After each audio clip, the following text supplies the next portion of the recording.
In this video, we're going to be going over a complete guide for the new 10-man trial coming along with Season 2 of New World called the Hatchery. This is currently on the PTR, so a lot of this information is subject to change. However, if it changes drastically, I will make a follow-up video explaining the mechanics to you guys. And if you want to wait until you see this on the live servers so that you don't get spoiled for the mechanics, you may want to pass over this video, because in this video, we're going to go over everything there is to know about this trial. So the New World Season 2 trial is going to be called the Hatchery, and you're going to have to fight through waves of enemies to progress the season pass and earn unique rewards in a new weekly activity for 10 plus max level players with a gear score of 625. You will be able to earn the maximum amount of rewards 7 times per week and will then receive smaller rewards for subsequent runs. Successfully completing the Hatchery will grant you with the possibility of several different rewards. The armor, weapons, and housing items are all exclusive to the New World Season 2 trial, and your first 7 attempts at the trial each week will earn you bonus rewards. These rewards are going to come in the form of a cache called Hatchery Spoils. This cache is a bonus cache containing a selection of various items. It is additionally rewarded for successful completion of the Hatchery up to 7 times per week, as mentioned before, and the following rewards are exclusive rewards that only drop on trial completion during your first 7 attempts. You will be able to receive 250 Umbral Shards, and then you will have a chance to get the Horde Master set. The Horde Master set comes with all 5 pieces, and on this set, you have Refreshing, Shrinking, Fortification, and Invigorated. You will kind of begin to see a pattern here with the gear. None of it has Resilient on it, so none of it is really considered to be super incredible. Maybe they'll change this whenever this goes to live. I'm not sure, but this is what you get whenever you run the trial. So all of the Horde Master pieces do have Refreshing, Shrinking, Fortification, and Invigorated on them, with the exception of the gloves, which have Refreshing, Empowering, Breaker, and Invigorated. Then there's also a chance to get the set of the Scholarly Jongler. I'm not sure if that's how you say that, but that's my best attempt.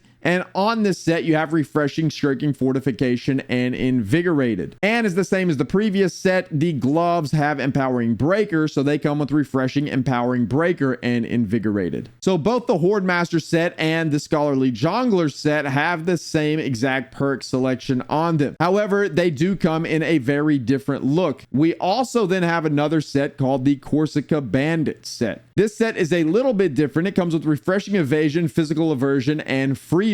And all 5 pieces of this set have the same exact perks. You also then have a chance to get the Sandworm Egg of the Hatchery, which is a housing item, a Writ of Adventure, and then a chance at a random Glyph Stone. Along with the exclusive rewards, you're also going to have a chance to receive some unique rewards. These items drop more frequently during your first 7 attempts, and unique rewards consist of the Water Seekers set, the Wanderer set, the Warmonger set, and then the Oasis weapons. And all of these will come with random perks and attributes, but their aesthetic or their look is specific to this season. Finally, players are also going to be rewarded with some basic rewards, and these rewards include Smoldering Sand, Health Potions, Mana Potions, and Regeneration Potions. Smoldering Sand is a new item that's coming in with Season 2, and with Smoldering Sand, you will be able to go to a crafting station and adjust the attributes on some of the gear you receive out of the Hatchery Spoil cache. So the Horde Master set, the Scholarly Jongler set, and the Corsica set can have their attributes adjusted by utilizing the Smoldering Sand. In order to enter the trial, you're going to have to locate it within Brimstone Sands. It is located just south of the new Corsica capital. You can fast travel down to Cavalier Shrine and head due north for quick access to the entrance. Currently, there's not a group finder option for the trial on the PTR. Therefore, one player is going to have to go to the entrance to begin, but all other players in the raid group will have the option to be pulled into the trial from anywhere on the map, just like you can for expeditions. I'm not sure if they're going to add a group finder for this in the future or potentially add this whenever it even goes to live, but right now, currently on the PTR, there is not a group finder option for this trial. And as mentioned before, the Hatchery is intended for 10 players. So at this time, it's recommended that you have groups that consist of a main tank, an off tank, 2 healers, and 6 DPS. I'm sure the meta for this is going to change as people get this figured out more on the live servers, but as of right now, that would be the recommended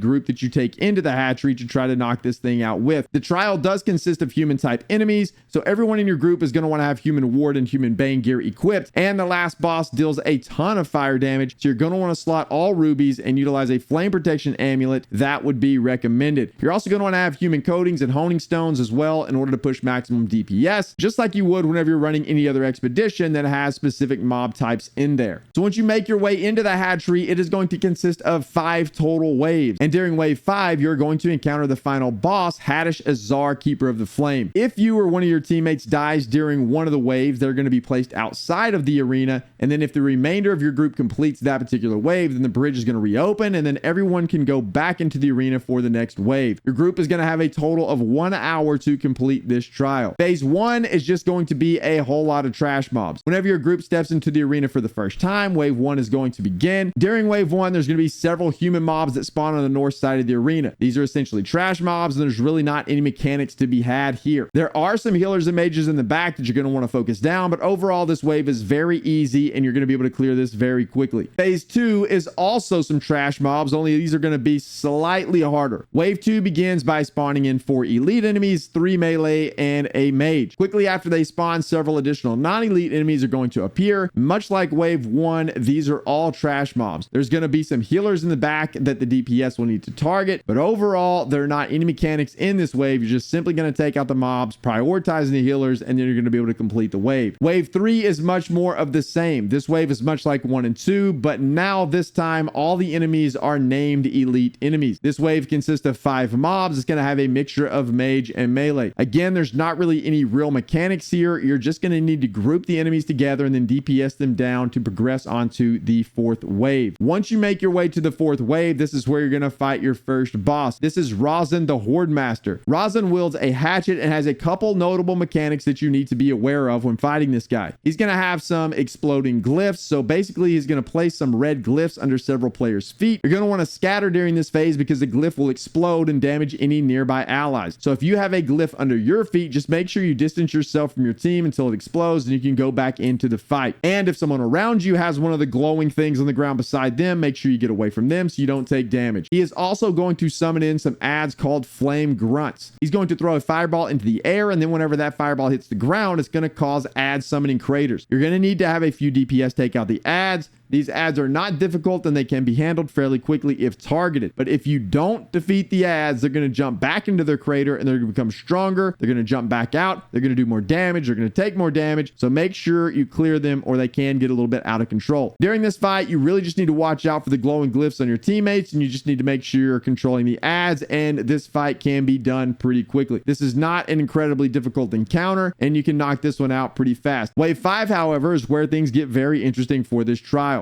This is where you're going to fight the final boss, Haddish Azar, Keeper of the Flame. This is by far the most mechanic heavy fight of the trial, and having fire resistance here is going to help you out a ton during this fight. Your tank is going to want to make sure that they're positioning the boss appropriately for the fight, or it could be detrimental to the team. So Haddish is going to perform a dash that's going to knock players off the edge of the arena map if you're close to it. Therefore, you're going to want to fight closer to the center of the arena if you can. The boss also casts a very strong ground rupture ability that can one-shot players that's caught in its path. So for this reason, the tank will want to make sure they're positioning the boss away from the group so the DPS and healers can be in the back side of the boss if possible to avoid getting hit by that rupture. That rupture does have a pretty easy tail, so you can avoid it pretty easily. The animation time for the wind up is kind of long, so you will be able to get that pattern down over time, and it is pretty easy to avoid once you learn it. But the notable mechanics for this boss fight include a fire ring. So Haddish is going to kind of fly up into the air and then cast a fire ring that's going to shoot outward from the center of the arena. Whenever you're hit with this ring, it's going to inflict a pretty powerful dot that's going to last 10 seconds on anyone that's hit. This does quite a lot of damage over time, so if you don't have fire protection, this can hurt pretty bad. There's also a totem trap. So the boss is going to trap a player inside of a totem. You have to be aware of all of your surroundings at all times, because if a player gets trapped in a totem and you do not break that totem in time,